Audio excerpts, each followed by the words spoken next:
Was Goliath a descendant of the Nephilim?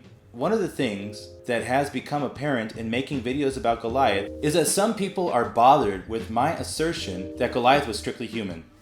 They don't like that I minimize the height of Goliath to the maximum of the human experience. They believe that he was a descendant of the Nephilim.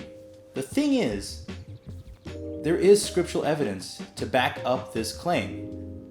Just not quite the way these people understand what Nephilim are. In Joshua 11:22, we find that the Anakim remained in the Philistine cities of Gaza, Gath, and Ashdod.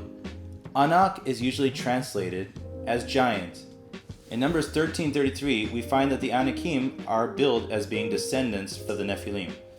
So there is definitely a chance that Goliath could indeed be a descendant of the Anakim and by default a descendant of the Nephilim. However, the story in 1 Samuel chapter 17 makes no connection between Goliath and the Anakim or Nephilim.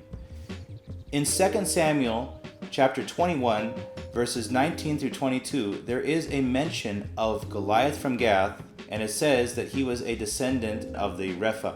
However, he is mentioned as being killed by Elchanan, the son of Yair or Gim. In 1 Chronicles chapter 20 verse 5, we find that the author of that book reconciles this account to that of 1 Samuel chapter 17 by claiming that Elchanan killed Goliath's brother Lachmi.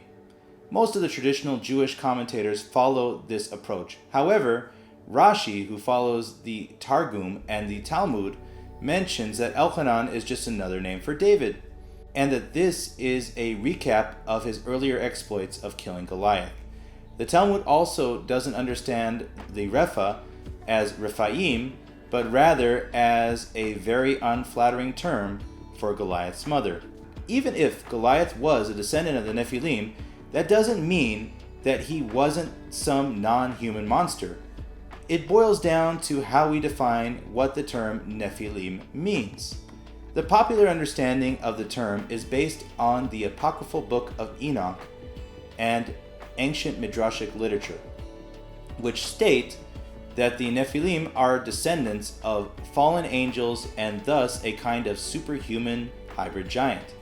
It is important to note that this interpretation is not mentioned at all in the Bible, nor is it the simple understanding of the verses.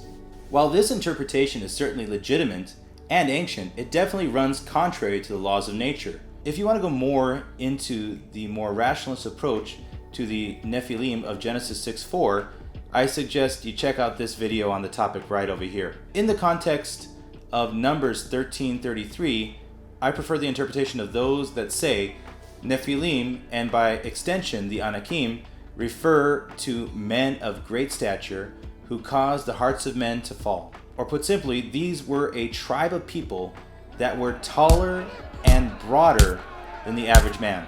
The verse that says that the Israelites looked like grasshoppers is hyperbole. So to sum up, yes, Goliath could very well have possibly been a descendant of a taller, stronger tribe of people that were in the past referred to as Nephilim or Anakim.